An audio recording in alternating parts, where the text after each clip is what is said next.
Angin berdesir pelan, menyingkap daun-daun kering yang bergesekan satu sama lain, seperti bisikan tak terdengar. Malam mulai menelan cahaya senja, meninggalkan langit berwarna abu-abu pekat, sementara bayangan pepohonan merunduk rendah, menutupi jalur yang seharusnya jelas.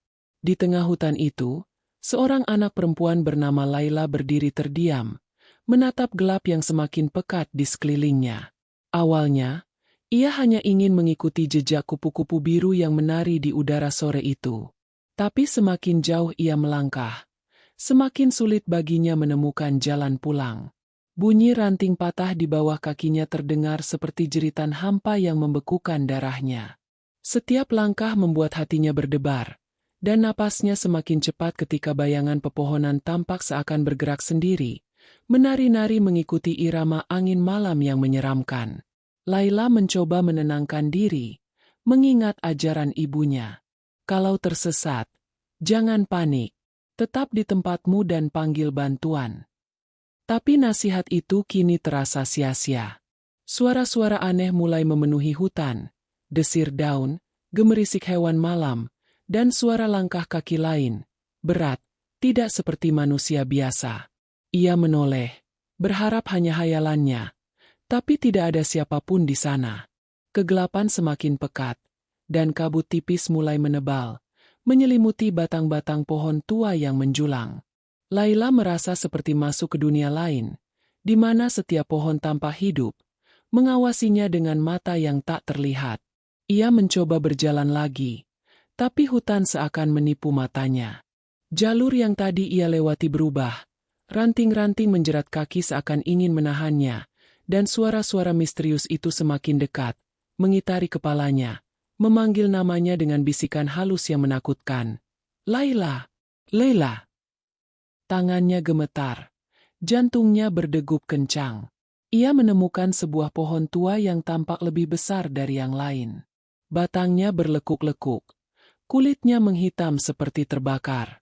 Dalam kepanikan, ia merapat ke pohon itu, berharap dapat menenangkan diri. Tiba-tiba, dari balik pepohonan, muncul sosok samar. Tingginya melebihi manusia biasa, tubuhnya kurus, kulitnya pucat, dan matanya merah menyala. Laila menelan ludah, tubuhnya membeku. Sosok itu melayang mendekat, namun tidak bersuara. Hanya tatapan mengerikan yang membuatnya ingin berteriak. Tapi suara itu tersangkut di tenggorokannya. Laila berlari sekuat tenaga, menembus semak belukar yang tajam dan menyesakkan. Angin malam berputar kencang, menyelubungi tubuhnya, membawa aroma tanah basah dan kayu lapuk. Setiap langkah membuatnya tersandung, dan setiap kali ia menoleh, sosok itu selalu ada, mengikuti dari kejauhan. Sesekali terdengar tawa halus, seperti derai suara anak-anak, tapi dingin, penuh ancaman. Tak sadar, kakinya melangkah ke sebuah sungai kecil yang berair keruh. Laila tercekat melihat bayangan di permukaan air. Itu bukan bayangannya sendiri, itu bayangan sosok yang selalu mengikutinya. Dengan napas tersengal, ia menunduk, dan di permukaan air, muncul wajah seorang gadis kecil, basah kuyup, menatapnya dengan mata hitam dalam tanpa kedip. Wajah itu menjerit tanpa suara. Tangan-tangan pucatnya menembus permukaan air seakan ingin menarik Laila masuk. Panik. Laila menoleh dan berlari lagi, ke arah yang ia rasa benar. Tapi hutan itu seakan tidak punya ujung. Setiap langkahnya berakhir di tempat yang sama. Pohon tua itu masih berdiri, lebih menakutkan dari sebelumnya. Sosok itu kini mendekat.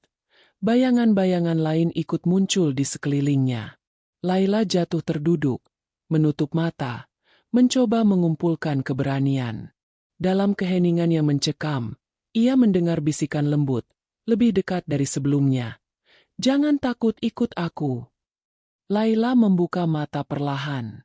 Di hadapannya, sebuah cahaya lembut berpendar dari celah-celah pohon. Suara itu kini jelas, hangat, berbeda dari bisikan-bisikan jahat sebelumnya. Ia mengikuti cahaya itu dengan langkah gemetar. Semakin dekat, ia melihat sosok seorang wanita berambut panjang, berpakaian putih lusuh, tersenyum lembut padanya. "Aku akan membantumu pulang," kata wanita itu.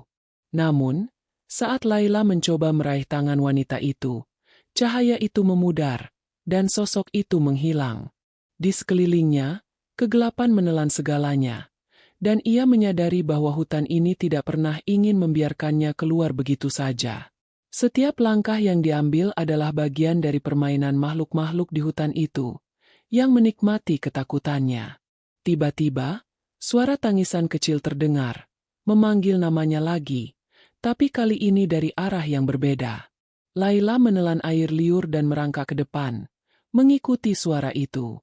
Ia menemukan sebuah pondok tua, lapuk dimakan waktu.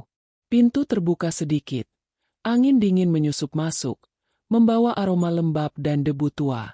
Di dalam, ia melihat banyak boneka kayu dengan mata yang tanpa hidup, mengikutinya dengan tatapan kosong namun menakutkan. Di sudut ruangan, ada sebuah kursi goyang yang bergerak perlahan, seakan menunggu.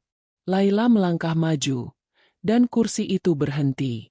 Dari balik bayangan, muncul sosok gadis kecil lain, senyumnya seram, tangan memegang boneka yang sama persis dengan boneka yang ada di sekeliling ruangan. "Kamu tidak seharusnya berada di sini," bisiknya. Laila menjerit, lari keluar pondok, dan tiba-tiba hutan di sekelilingnya berubah lagi. Lebih gelap, lebih pekat, lebih hidup. Ia mulai berlari tanpa arah, menabrak batang pohon, tersandung akar-akar tua. Setiap kali ia menoleh, sosok itu selalu ada, mengintainya. Tiba-tiba tanah di bawahnya amblas, dan Laila jatuh ke sebuah gua kecil yang dipenuhi lumut dan kelelawar. Suara gemerisik dan bisikan menjadi semakin keras, menekannya dari semua sisi. Namun, di saat yang sama, dari jauh terdengar suara nyata. "Laila! Laila!" Itu suara ibunya. Dengan sisa tenaga, Laila berteriak, berlari ke arah suara itu. Semak belukar terbelah, bayangan pepohonan menjauh, dan cahaya lampu senter menembus gelap. Ia terjatuh di tanah, menangis sambil meraih tangan ibunya. Ibunya memeluknya erat. "Aku di sini, Nak. Semua sudah baik," kata ibunya.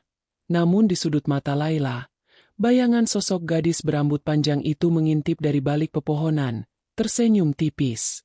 Laila tahu, hutan itu mungkin telah melepaskannya untuk sekarang, tapi bukan selamanya. Suara angin malam berdesir lagi, seperti tawa makhluk-makhluk di hutan itu, mengingatkannya. Beberapa tempat tidak pernah ingin dilupakan, dan beberapa rahasia akan terus menghantui mereka yang berani masuk.